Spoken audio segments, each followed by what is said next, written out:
इस मैजिकल कहानी की शुरुआत होती है एक बहुत ही बड़े साम्राज्य को दिखाते हुए, जहां पर एक राजकुमारी रहा करती थी जो काफी ज्यादा ब्यूटीफुल थी। दरअसल ये पूरा साम्राज्य जमीन की काफी गहराइयों में मौजूद था और यहाँ का कोई भी रहीवासी अब तक पृथ्वी के ऊपर नहीं गया है, यानी साम्राज्य के लोगों की पूरी जिंदगी जमीन के नीचे ही गुजरी है। लेकिन उस साम्राज्य की राजकुमारी का बड़ा मन था कि वो पृथ्वी के ऊपर की सतह पर जाए और देखे वहाँ की चारों तरफ की हरियाली।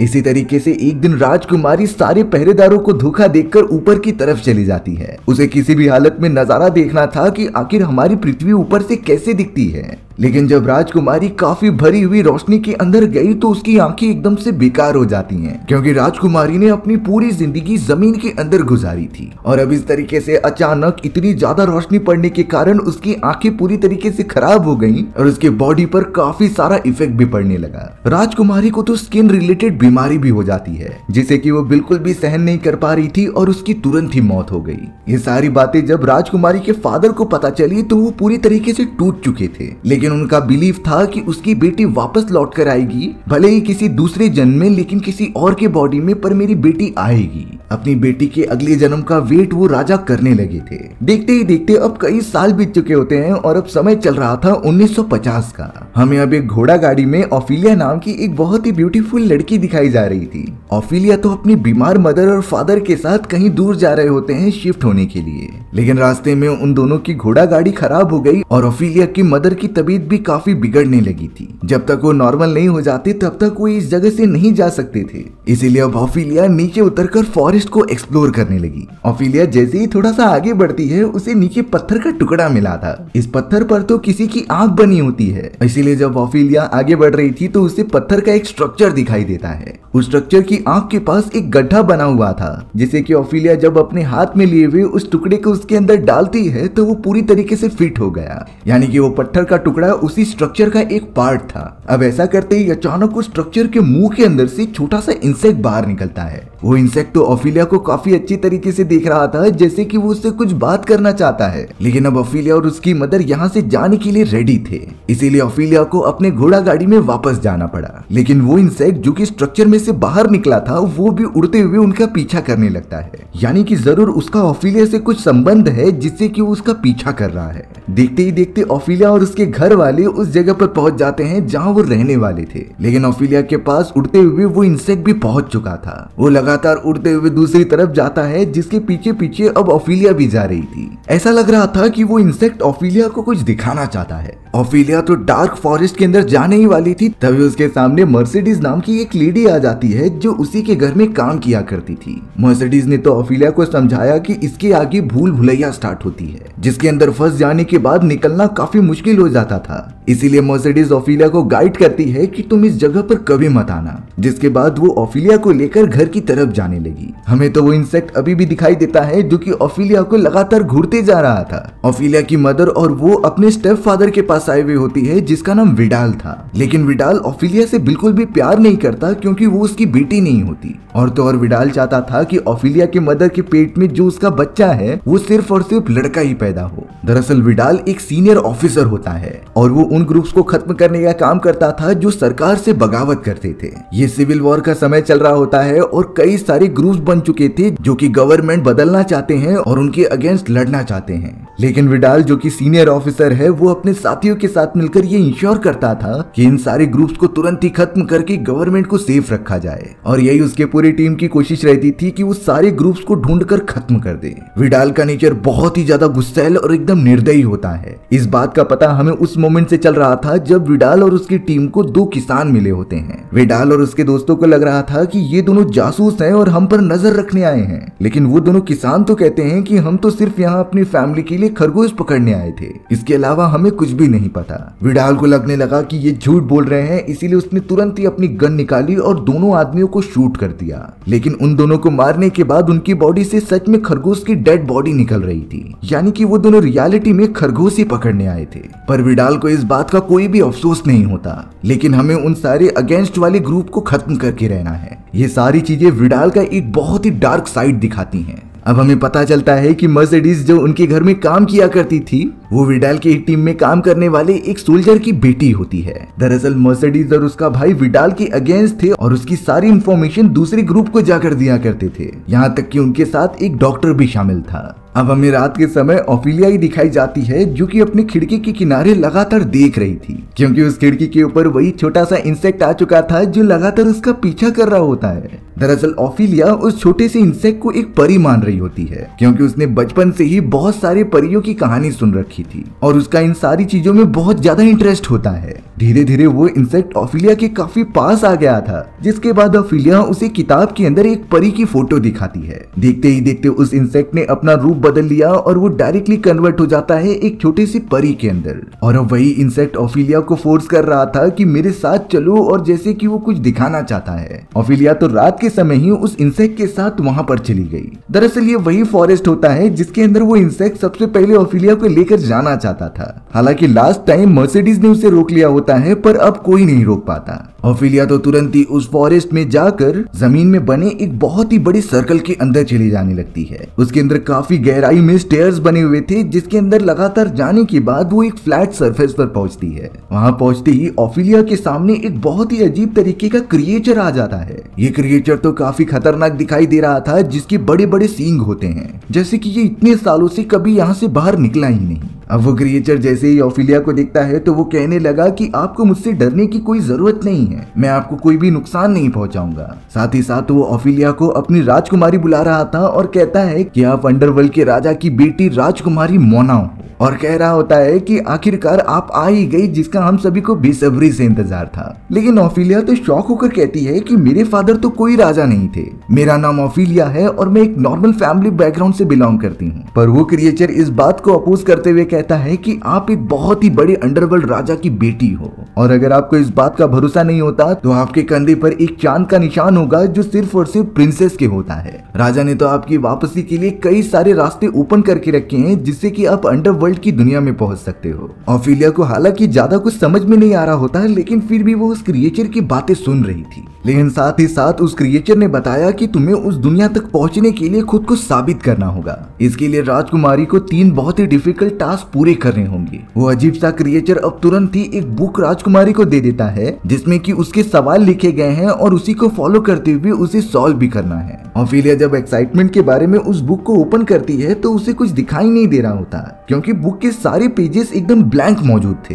तब जाकर वो क्रिएचर बताता है कि इस बुक को तुम अकेले में ही पढ़ना, जिसके तुरंत ही बाद वो वहां से गायब हो गया था। ओफिलिया तो ये चीजें समझ नहीं पाती कि आखिर ये जादू है या फिर उसका सपना, लेकिन फिर भी वो उस बुक को लेकर वापस अपने घर की तरफ आ गई। ओफिलिया कंफर्म करने के लिए अपने शोल्डर के ऊपर देखती है, जहाँ पर रियलिटी में एक चांद का निशान बना हुआ था, यानी कि वो भी समझ गई थी कि वो एक प्रिंसेस है और उसका दूसरा जन्म हुआ है। अब ओफिलिया एक कमरे में आकर उस बुक को अकेले में पढ़ने लग जाती है। हालांकि शुरुआत में बुक के पेजेस वापस से ब्लैंक थे, लेकिन अब अचानक उस बुक के सारे पेजेस विजिबल होने लग जाते हैं। वहां पर तो काफी अजीब तरीके के स्ट्रक्चर्स बनने लगे थे, जिसे कि ओफिलिया ने इमेजिन भी नहीं किया था। और अब ओफिलिया अपने पहले टास्क को पढ़ने लगी। उस बुक के अंदर लिखा था कि पास ही वाले फॉरेस्ट की तरफ एक पेड़ मौजूद है, जो कि बहुत ही बड़ा है और विशालकाय है, लेकिन उसकी ग्रोथ अचानक से रुक चुकी है, क्योंकि पेड़ की जड़ों के अंदर एक बहुत ही बड़ा मेंढक मौजूद है और वो पेड़ को पूरी तरीके से तबाह कर रहा है। इसीलिए अब यहाँ ओफिलिया का टास्क ये था कि उसे मेंढक के पास जाकर 3 मैजिकल बॉल्स खिलानी है, जिससे कि वो वहीं पर खत्म हो जाए और पेड़ वापस से हरा भरा होने लगे। साथ ही साथ ओफिलिया को उस मेंढक के पेट में से गोल्डन कलर की चाबी भी लेकर आनी थी। ये सारी चीजें करने के बाद ही ओफिलिया का फर्स्ट टास्क पूरा होगा। अब यहाँ ओफिलिया तुरंत ही उस किताब में लिखे गए एड्रेस के अकॉर्डिंग उस फॉरेस्ट के अंदर चली जाती है, जहाँ पर वो बड़ा सा पेड़ मौजूद था। पेड़ की जड़ों के अंदर जाने के बाद ओफिलिया देखती है तो वहाँ पर सच में एक बड़ा सा मेंढक होता है। वो मेंढक लगातार इंसेक्ट और पेड़ को नुकसान पहुंचा रहा था। इसीलिए अब ओफिलिया ने वहीं पर रखी गई 3 मैजिकल बॉल्स को इंसेक्ट में डालकर उसे खिला दिया, जिसे कि मेंढक इंसेक्ट समझकर खा भी लेता है। तभी अगले मोमेंट में वो मेंढक अपने मुंह से कुछ बाहर निकाल रहा था, जो कि उसका इंटेस्टाइन होता है। वो मेंढक वहीं पर मर गया। ऑफिलिया भी उसके इंटेस्टाइन में से वो गोल्डन चाबी निकाल लेती है, जिसके बाद वो वहां से अपने घर की तरफ आ गई थी। यानी कि ऑफिलिया ने सक्सेसफुली फर्स्ट टास्क कंप्लीट कर लिया है। अब ऑफिलिया जब घर के अंदर नहा रही थी तो वही इंसेक्ट उसके सामने आ जाता है। ऑफिलिया ने तो उस इंसेक्ट से कहा कि मुझे वापस उस क्रिएचर के पास लेकर चलो। वो दोनों तुरंत ही फॉरेस्ट के रास्ते से ट्रेवल करते हुए उस अंडरग्राउंड वाली जगह पर आ जाते हैं। इस बार ऑफिलिया के पास वो गोल्डन चाबी मौजूद थी, जिसके बाद वो उस क्रिएचर को बुलाने लगी। थोड़ी ही देर में क्रिएचर वहां अपीयर हो जाता है, जैसे कि ऑफिलिया वो गोल्डन चाबी दिखा रही थी और वो क्रिएचर भी काफी खुश हो रहा था। उसने अब ऑफिलिया को एक छोटा सा सामान दिया, जैसे कि कह रहा था कि ये तुम्हारी मदद करेगा, इसे सिर्फ तुम अपने पास रखना। ऑफिलिया तो अब उन दोनों चीजों को लेकर वापस अपने घर पर आ जाती है। अब अपना फर्स्ट टास्क कंप्लीट करने के बाद ऑफिलिया काफी खुश थी, इसीलिए अब जैसे ही वो उस किताब को ओपन करती है तो उसके अंदर कुछ खून दिखाई दे रहा था। जब ऑफिलिया अपनी मदर के पास पहुंचती है तो पता चला कि उसे ब्लीडिंग हो रही है, जिसकी वजह से ऑफिलिया काफी ज्यादा डर गई। वो तो सीधा अपने फादर के पास आकर बताती है, लेकिन उसके फादर ज्यादा सीरियस नहीं लेते, क्योंकि अभी उन्हें अपने काम पर जाना था। मर्सिडीज जो उनके यहाँ पर मेड की नौकरी करती थी, वो अब उसकी मदर की देखभाल कर रही होती है। इसी वजह से ऑफिलिया भी अब काफी उदास रहने लगी, क्योंकि उसकी मदर की तबीयत खराब होती चली जा रही होती है। अब ऑफिलिया जब एक दिन सोई थी तब उसके घर के अंदर वही गाइड करने वाला क्रिएचर घुस जाता है, जो कि ऑफिलिया को जगाते हुए ये कह रहा था कि आखिर तुमने अपना सेकंड टास्क कंप्लीट क्यों नहीं किया। तब ऑफिलिया बताती है कि मेरी मदर प्रेग्नेंट है और उनकी तबीयत इस तरीके से खराब होती जा रही है, तो मैं सेकंड टास्क कैसे करूं। पर तभी वो क्रिएचर बताता है कि हमारे पास टाइम बहुत कम बचा हुआ है, फुल मून होने से पहले हमें ये तीनों टास्क कंप्लीट करना ही होगा।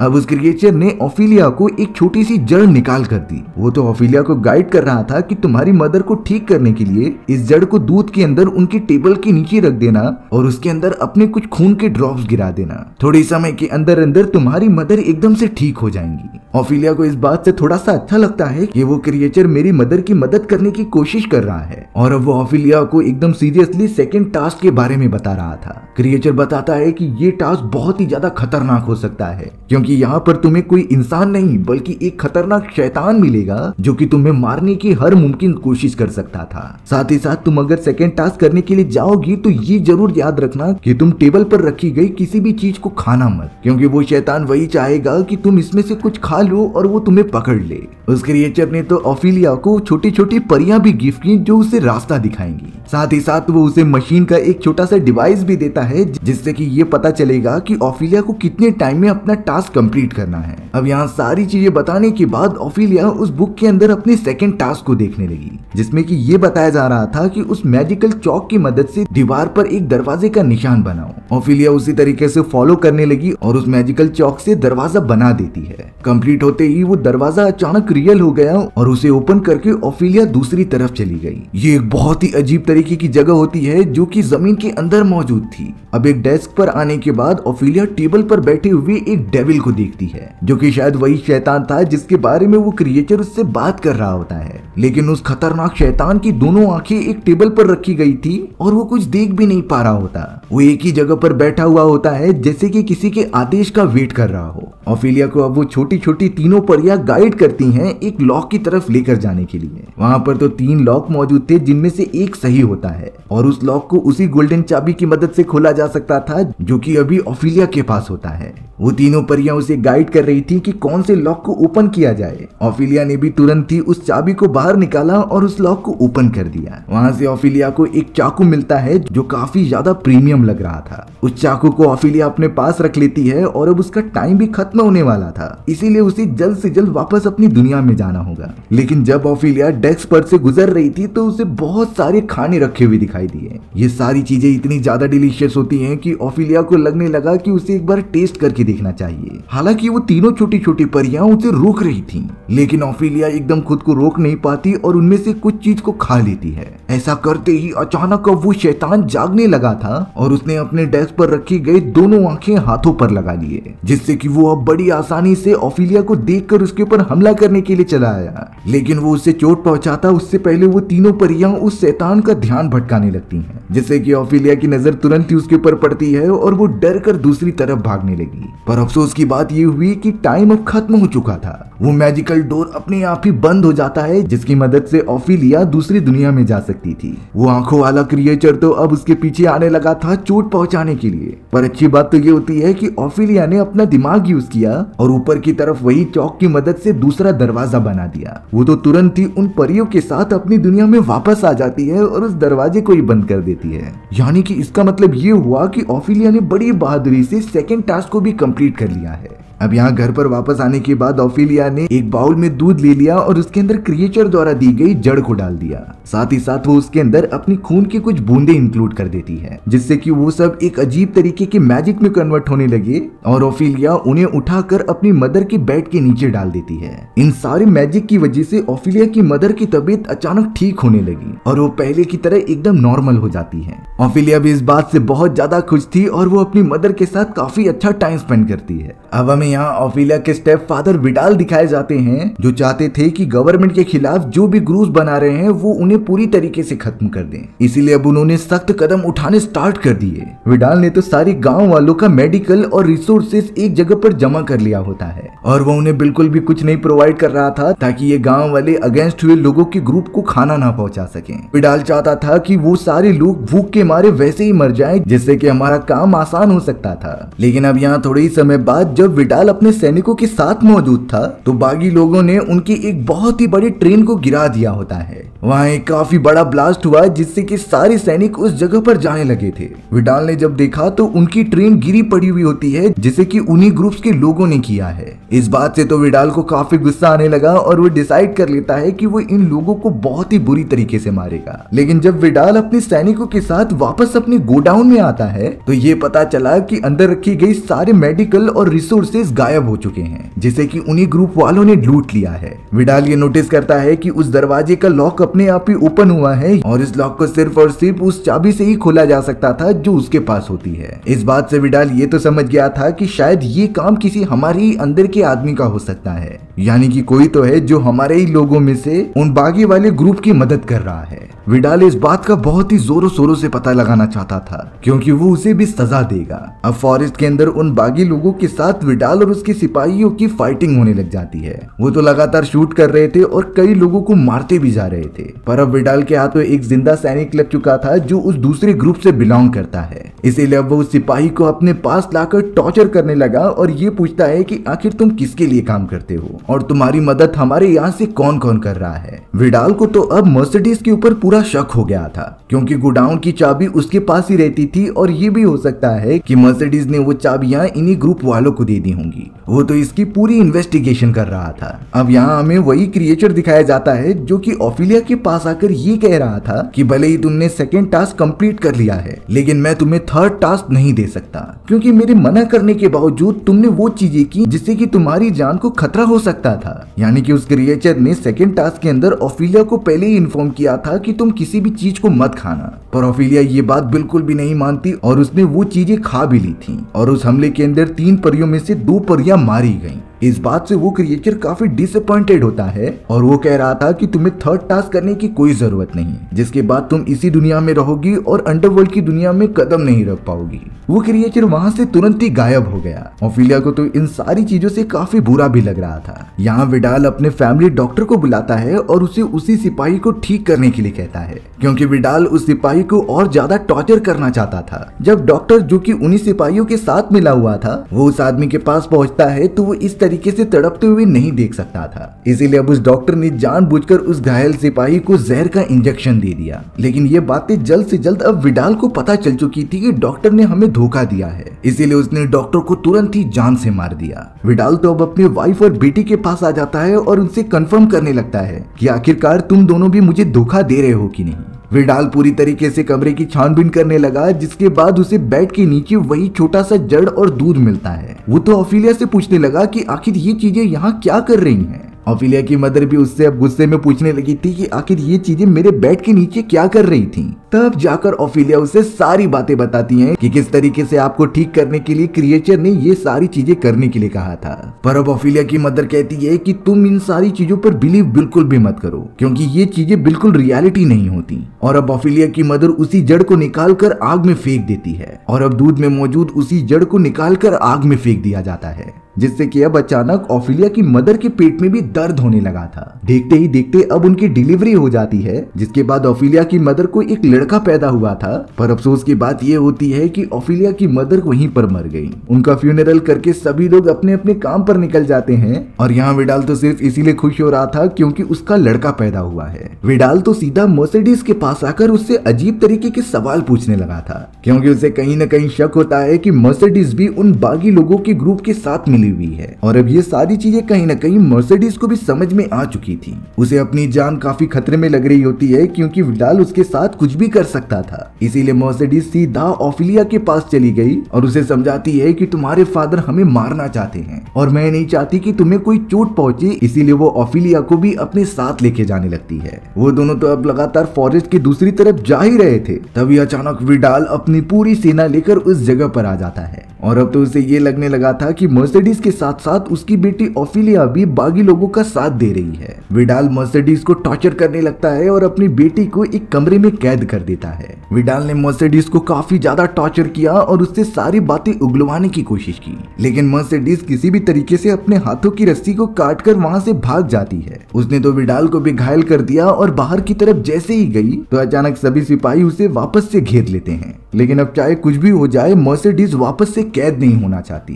वो उनका बहुत ही बहादुरी से सामना करने के लिए रेडी होती है, लेकिन तभी फॉरेस्ट के अंदर से वो सारे अपोजिट ग्रुप वाले आ जाते हैं, जिन्होंने उन सारे सिपाहियों को मार दिया और मर्सिडीज को अपने साथ बुला लिया। अब ऑफिलिया के पास वही क्रिएचर आ जाता है जो कि उसे समझा रहा था कि मैं तुम्हें एक आखिरी चांस दे सकता हूँ जिसमें कि तुम तीसरे टास्क को पूरा कर दो, क्योंकि आज फुल मून की रात है और अगर आज तुमने तीसरा टास्क नहीं कंप्लीट किया तो तुम कभी भी अंडरवर्ल्ड के अंदर नहीं जा पाओगी। वो क्रिएचर ऑफिलिया को समझाता है कि तुम्हें अंडरवर्ल्ड के अंदर अपने छोटे भाई को लेकर आना पड़ेगा, जिसके बाद ही ये रिचुअल कंप्लीट हो पाएगा और तुम हमेशा के लिए अंडरवर्ल्ड में रह पाओगी। ऑफिलिया इस बात को समझ जाती है, इसीलिए वो मैजिकल चौक लेकर उस रूम में चली गई थी जहाँ पर उसके छोटे भाई को रखा गया था। ऑफिलिया अपने भाई को लेकर तुरंत ही उस फॉरेस्ट की तरफ भागने लगी, जिसका पीछा अब विडाल भी करने लगता है, क्योंकि विडाल नहीं चाहता था कि उसके बेटे को कोई भी लेकर जाए। विडाल जैसे ही बाहर निकलता है तो उसने देखा कि बागी ग्रुप वाले बहुत ही बुरी तरीके से हमला कर रहे हैं और उन्होंने चारों तरफ आग लगा दी है। लेकिन विडाल इन चीजों पर ना ध्यान देते हुए सीधा अपने बेटे की तरफ भागने लगा ताकि वो अपने बच्चे को बचा सके। ऑफिलिया उसी भूल भुलैया वाले इलाके में पहुंच जाती है जो कि वो अपने भाई को लेकर दूसरी तरफ जा रही थी। विडाल भी पहुंच तो जाता है, लेकिन उसे वहां तक जाने का कोई भी रास्ता पता नहीं था। ऑफिलिया के लिए तो एक रास्ता भी बन जाता है जिससे कि वो दूसरी तरफ चली गई और उसे वो क्रिएचर मिल रहा था। वो क्रिएचर तो अब ऑफिलिया को थर्ड और लास्ट टास्क के बारे में बताता है, जिसमें कि वो वही तलवार निकाल रहा था जिसे कि ऑफिलिया ने सेकंड टास्क में लिया होता है। उस क्रिएचर ने कहा कि तुम्हें इस छोटे से चाकू की मदद से अपने भाई के हाथ को काटना होगा और उसके ब्लड को यहाँ गिराते हुए अंडरवर्ल्ड में जाना होगा, जिसके बाद ही रिचुअल कंप्लीट हो सकता था और तुम उस दुनिया में जा सकती थी। पर ऑफिलिया इस बात के लिए तुरंत ही मना कर देती है। वो कह रही थी कि भले ही मैं इंसानी दुनिया में रह लूं, लेकिन मैं अपने भाई के साथ ऐसा नहीं करूंगी। अगले ही मोमेंट में पीछे से विडाल भी आ जाता है, लेकिन विडाल को तो वहाँ पर सिर्फ अपना छोटा बेटा और ऑफिलिया दिखाई दे रहे थे, यानी कि वो उस क्रिएचर को नहीं देख सकता था। विडाल ने अब अपने बेटे को ले लिया और ऑफिलिया को घायल करके वहीं से चला गया। पर अब विडाल जैसे ही उस जगह से बाहर निकलता है तो उसके ठीक सामने मर्सिडीज और दूसरे ग्रुप के लोग मौजूद थे। मर्सिडीज ने तो विडाल के हाथ से उसके बेटे को ले लिया और फिर उन लोगों ने मिलकर विडाल को जान से मार दिया था, क्योंकि विडाल जब तक रहेगा तब तक उनके ग्रुप को खतरा हो सकता था। वहीं अब हमें ऑफिलिया दिखाई जाती है जिसकी बॉडी से काफी खून गिर रहा था। वो काफी घायल होती है, लेकिन उसने अपने भाई को चोट पहुंचने ही नहीं दिया। थोड़ी देर के अंदर अचानक ऑफिलिया की आंखों के सामने कुछ रोशनी वाली चीजें आने लगी और अब अगले ही मोमेंट में वो टेलीपोर्ट हो जाती है अंडरवर्ल्ड के अंदर, जो कि एक काफी बड़ा साम्राज्य था। ऑफिलिया तो नोटिस करती है कि इस जगह पर काफी सारे लोग मौजूद हैं और उसके ठीक सामने थ्रोन्स के ऊपर उसके मॉम एंड डैड बैठे हुए होते हैं। ये तो ऑफिलिया के रियल मॉम एंड डैड थी जो उसका इतने सालों से वेट कर रहे होते हैं। ऑफिलिया के फादर ने उससे कहा कि ये तुम्हारा आखिरी टेस्ट था, अगर तुम अपने भाई को चोट पहुंचाकर इस टास्क को पूरा करती तो ये कभी पूरा नहीं होता, लेकिन तुमने अपनी जान की परवाह ना करते हुए इस टास्क को अच्छी तरीके से कंप्लीट भी कर लिया है। ओफिलिया को भी पता नहीं अंडरवर्ल्ड में आने के बाद सारी पास्ट की बातें याद आ जाती हैं, यानी कि अब ओफिलिया उन्हीं सारे लोगों के साथ अंडरवर्ल्ड में हमेशा के लिए रहेगी। ओफिलिया की मदर तो उससे कह रही थी कि तुम अपने फादर की साइड वाले थ्रोन में आकर बैठो, क्योंकि ये थ्रोन तुम्हारे लिए ही खाली है और तुम इस पूरे अंडरवर्ल्ड की दुनिया की प्रिंसेस हो। यानी कि ओफिलिया को उसकी पोजीशन वापस मिल गई जिसके लिए वो बनी थी। वहीं हमें इंसानी दुनिया में दिखाया जाता है कि ओफिलिया की डेड बॉडी के ऊपर मर्सिडीज बैठकर रो रही होती है, लेकिन उन्हें कुछ पता नहीं था कि ओफिलिया को पूरी तरीके से मुक्ति मिल चुकी है और उसे वही होना चाहिए जिसके लिए उसने जन्म लिया था, यानी कि अंडरवर्ल्ड दुनिया के लिए। ओफिलिया उस जगह पर अपनी एक अलग ही पहचान के साथ रहती थी और काफी खुश होती थी। इसी के साथ हमारी ये एडवेंचरस कहानी यहीं खत्म हो गई। सो व्यूअर्स, आपको ये स्टोरी कैसे लगी कमेंट सेक्शन में बताना भूलना मत, और अगर आपको मेरा एक्सप्लेनेशन 1% भी अच्छा लगा होगा ना तो वीडियो को लाइक एंड चैनल को सब्सक्राइब जरूर कर देना। मिलते हैं इसी तरीके के मजेदार वीडियोस में, तब तक के लिए बाय बाय।